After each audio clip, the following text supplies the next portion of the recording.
আল্লাহ রাব্বুল আলামিন বলেন, ওয়ামান ইবতাগাল হুদা ফি গায়রিহি আদাল্লাহুল্লাহ।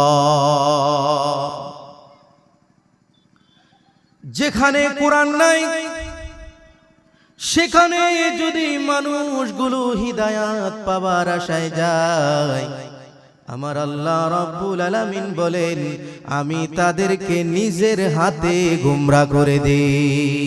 নাউজুবিল্লাহ। আমার ভাইয়েরা বন্ধুরা, যেখানে কোরআন নাই সেখানে যাওয়া যাবে না। যাওয়া যাবে ভাই? আল্লাহ বলেন যেখানে কোরআন আছে সেখানে যদি যাও তোমাদেরকে হিদায়াত দিয়ে দিব, তোমাদের নসিবে হিদায়াত থাকবে। আর যেখানে কোরআন শরীফ নাই সেখানে যদি হিদায়াত পাবার আশাও যাও, আমি আল্লাহ নিজের দায়িত্ব নিয়ে তোমাদেরকে গুমরা বানায় দেব। নাউজুবিল্লাহি মিন যালিক। কেন জানেন? কারণ কুরআনুল কারীম এমন একটা কিতাব, যেই কিতাবের মধ্যে আপনার আমার তামাম জিন্দেগি এইরকম সিস্টেম করে বানায় রাখছে। যদি কুরআনুল কারীম দিয়ে আমরা জিন্দেগি চালাইতে পারি, আমাদের জিন্দেগিটা সুসজ্জিত হয়ে যাবে। আর আপনি আমি যদি কোরআনকে ছেড়ে দিই, আল্লাহর রহমতকে ছেড়ে দিই, আল্লাহর নূরকে যদি আমরা ছেড়ে দিই, তাহলে আমরা এমনিতেই রাস্তা ভটকিয়ে যাব, আমরা নিজেরাই গুমরা হয়ে যাব। আল্লাহ রাব্বুল আলামিন কুরআনুল কারীমের মধ্যে জানিয়ে দিয়েছেন, যেখানে কোরআন নাই সেখানে যদি কোনো বান্দা যায়, আমি আল্লাহ রাব্বুল আলামিন তাদেরকে গুমরা বানায়া দেই। কারণ কুরআনুল কারীম মানুষদেরকে হিদায়াত করার জন্য দিয়েছি।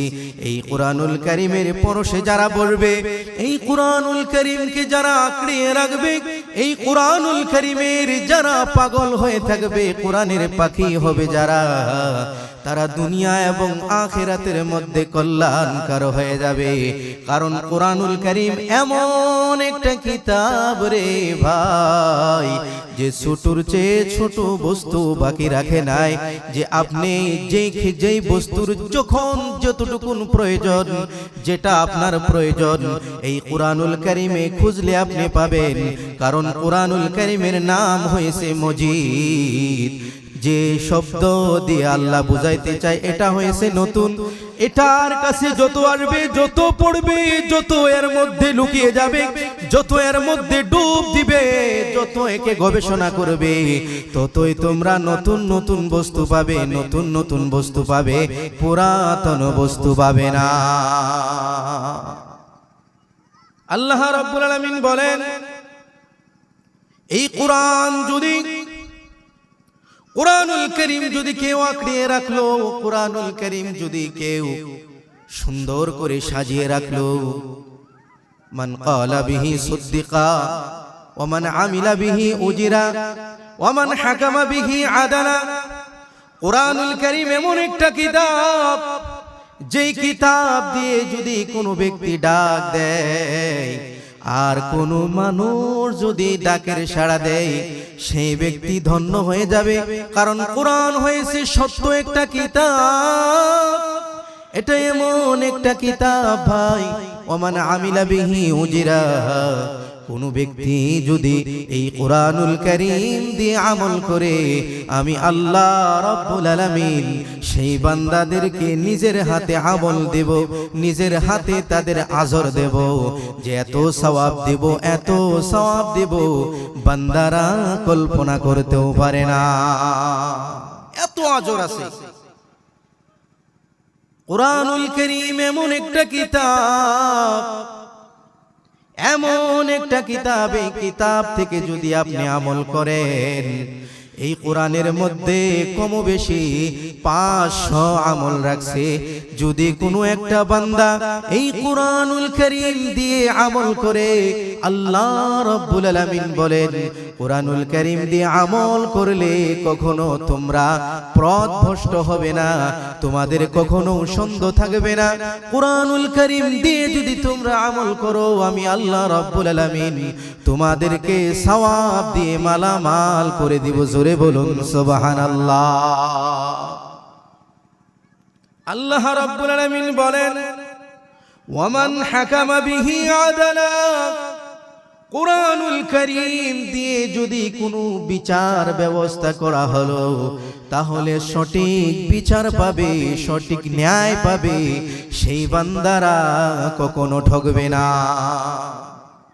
দুই জনের মাঝখানে কোনো ঝগড়া হয়ে গিয়েছে, কোনো ফাসাদ হয়ে গিয়েছে, কোনো অসুবিধা হয়ে গিয়েছে, কুরআনুল কারীম দিয়ে যদি কোনো ব্যক্তি বিচার করে দুনিয়ার জমিনে কখনো অন্যায় কখনো ঠকবে না। কারণ কুরআনুল কারীম এমন একটা বিচার ব্যবস্থার কিতাব, মানুষকে ন্যায় দেওয়ার একমাত্র কিতাব হলো আল কুরআন। জোরে বলুন না সুবহানাল্লাহ। এটাই এমন একটা কিতাব আমার ভাইরা বন্ধুগণেরা, কুরআনুল কারীম এমন একটা কিতাব যেই কিতাবের মধ্যে আপনাকে জান্নাতে নেওয়ার জন্য লিতুখরিজান নাসা মিনাজ যুলুমাতি ইলান নূর, আপনাকে আপনি যে অন্ধকারের মধ্যে আছেন এই অন্ধকার থেকে আপনাকে আলোর দিকে নিয়ে আসার জন্য কুরআনুল কারীম দুনিয়ার জমিনে আসছে। এই জন্য কবি বলে আল কোরআনের সৈনিক আমি নেই তো পরাজয়, এক আল্লাহর গোলাম আমি এই তো পরিচয়।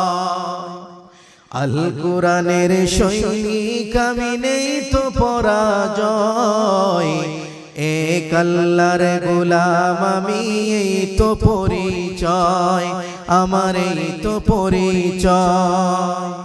কোরআন হাদিস শাসন তন্ত্র রাসূল আমার নেতা, উৎসাহ মোর চির অম্লান ইতিহাস বীরগাথা। কোরআন হাদিস শাসন তন্ত্র রাসূল আমার নেতা, উৎসাহ মোর চির অম্লান ইতিহাস বীরগাথা। এক আল্লাহ ছাড়া আমার দিলে, এক আল্লাহ ছাড়া আমার দিলে নেই তো কারো ভয়, এক আল্লাহর গোলাম আমি এই তো পরিচয়, আমার এই তো পরিচয়। আল কোরআনের সৈনিক আমি নেই তো পরাজয়, এক আল্লাহর গোলাম আমি এই তো পরিচয়। আমার ভাইয়েরা বন্ধুগণেরা, কুরআনুল কারীম এমন একটা কিতাব, এমন একটা কিতাব যে পৃথিবীর সমস্ত বস্তু সমস্ত কিতাবের চাইতে সব চাইতে দামি কিতাব হলো আল কোরআন। কিন্তু আজকে মুসলমানদের ঘরে, মুসলমানদের ঘরে এই কোরআন শরীফ নাই। কথা কোন ঠিক কিনা? আজকে মুসলমানের ঘরের মধ্যে দামি দামি টিভি পাওয়া যায়, লক্ষ টাকা 1.5 লক্ষ টাকা দামের মোবাইল পাওয়া যায়, কিন্তু 200 থেকে 250 300 টাকার কুরআনুল কারীম এই কিতাব ঘরে পাওয়া যায় না। যার কারণে আজকে মুসলমান লাঞ্ছিত, বঞ্চিত, নিপীড়িত, নিষ্পীড়িত, অন্যায় অত্যাচার আজকে মুসলমানের উপর হয়। আজকে কত নন মুসলিমরা মুসলমানদেরকে এমনি ভাবে পিটাই করতেছে। যদি আপনি কুরআনুল কারীম দিয়ে এবং হাদিসের চক্ষু দিয়ে যদি আপনি তাকিয়ে থাকেন, আপনি যদি দৃষ্টিভঙ্গিতে দেখেন, তাহলে দেখবেন পৃথিবীর যেই জায়গায় যান না কেন, যেই প্রান্তেই যান না কেন, মুসলমান হয়ে গেছে আজকে জাতির ফুটবল, দেশের ফুটবল হয়ে গেছে মুসলমান। ইউরোপে যান, আমেরিকায় যান, থাইল্যান্ড যান, মালয়েশিয়ায় যান, আপনি যেখানেই যান না কেন, বাংলাদেশ থেকে নিয়ে ভারতবর্ষ পর্যন্ত এবং কি আমাদের আসামের পরিস্থিতি যদি আমরা দেখি, তাহলে নিজেই অনুভব করতে পারি মুসলমান কত অধগতি। কথা কোন ঠিক কিনা? মুসলমানের অধোগতি হচ্ছে কি হচ্ছে না ভাই? কিতাবের মধ্যে লেখেন আজকে মুসলমান এমন একটা সময় আসবে মুসলমানের পরিস্থিতি ভয়ঙ্কর হবে, কারণ তারা দুইটা বস্তু থেকে দূরে সরে যাবে। যে মাত্র দুই বস্তু থেকে দূরে সরে যাবে তেমনি যত বালা মুসিবত আসবে মুসলমানেরা ফিতনার মধ্যে পড়ে যাবে, মুসলমানেরা কষ্টের মধ্যে পড়ে যাবে। আজকে আমরা হাদিস যদি ফলো করি দেখতে পাই তাহলে মুসলমান আজকে একমাত্র আজকে অন্যায় অত্যাচার হওয়ার কারণ নিজের পায়ে আমরা নিজে কুরুল মারছি, অন্যের দোষ দিয়ে লাভ না। বেশি সংখ্যক মহিলারা জাহান্নামের মধ্যে জ্বলে, মহিলারা বেশি সংখ্যক মহিলারা জাহান্নামের মধ্যে তাদেরকে নিক্ষেপ করা হয়েছে। হযরত জিবরিল আমিনকে জিজ্ঞাসা করলেন, এক মহিলাকে মাথার মধ্যে আংটা লাগায়া তাকে আগুনের মধ্যে পোড়ানো হয়। মায়ার নবী বলে, ও জিবরিল আমিন ভাই, এর মাথার মধ্যে আংটা লাগায়া কেন জাহান্নামের মধ্যে পোড়ানো হইতেছে? ওই সময় জিবরিল আমিন বলে, ইয়া রাসূলুল্লাহ গো নবীজি, এই মহিলারা দুনিয়ার জমিনে চলাফেরা করছে, মাথার মধ্যে তারা কোন সময় ওড়না নেয় নাই, এই কারণে আমার আল্লাহ এই মহিলাকে জাহান্নামের শাস্তি দিতেছে। কারণ সে মাথার মধ্যে ওড়না নেয় নাই, মাথার চুলগুলো এলোমেলো করে দিয়া মানুষের সঙ্গে কত ঢংপথ করে চলাফেরা করত। আবার কিছুক্ষণ যাওয়ার পর মায়ার নবী দেখে এক মহিলারে তার বুকের মধ্যে আংটা লাগায়া জাহান্নামের আগুনের মধ্যে জ্বলায়। ওই সময় মায়ার নবী বলে, ও জিবরিল আমিন ভাই, একে আবার কেন কেন কেন বুকের মধ্যে আংটা লাগায়া পোড়ানো হয়? মায়ার নবী বলে, ইয়া রাসূল, জিবরিল আমিন বলে, ইয়া রাসূলুল্লাহ, ওগো ইয়া হাবিবাল্লাহ, আপনার এই উম্মতি দুনিয়ার জমিনে চলাফেরা করছে, বুকের মধ্যে কাপড় নেই নাই, এমনি ভাবে চলছে যেন ছেলেরা দেখি তার জন্য মাইল হয়ে যায়, ভিন পুরুষকে দেখায়া দেখায়া চলছে। নবী গো, এই জন্য তাকে জাহান্নামের আংটা লাগায়া পোড়ানো হয়। আবার কিছুক্ষণ গেছে দেখে এক মহিলার ঠোঁটের মধ্যে আংটা লাগায়া তাকে জাহান্নামের কেচি দিয়ে কাটা হয়। আমার নবী বলে, জিবরিল আমিন ভাই,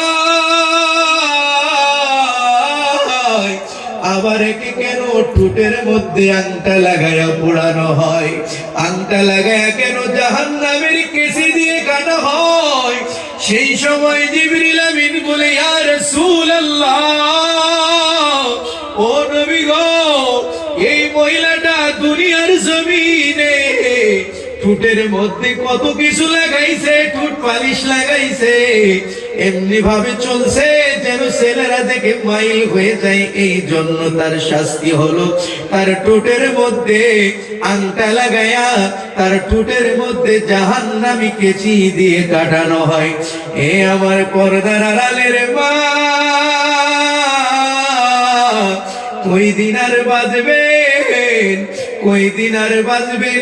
নিজের হাতের দ্বারাই কত মানুষকে দাফন করলেন, নিজের হাতের দ্বারাই কত মানুষকে কাফন করলেন, গোসল করাইলেন, কত গ্রামের মানুষগুলো মারা যায়, এখনো কি বিশ্বাস হয় না? আপনি যে দুনিয়া থেকে চলে যাবেন এটা কি আপনার অনুভূতি হয় না? আমার আল্লাহ বলে, সমস্ত প্রাণীর মৃত্যু আছে বান্দা, ও আমার বান্দা হয়েছে আবার মৃত্যু আছে। ও আমার পর্দার আড়ালের মা, আজকের ময়দানে যারা হাজির, একবার আপনি আমি চিন্তা করে দেখি নিজের জীবনে কি আমলগুলো করেছি।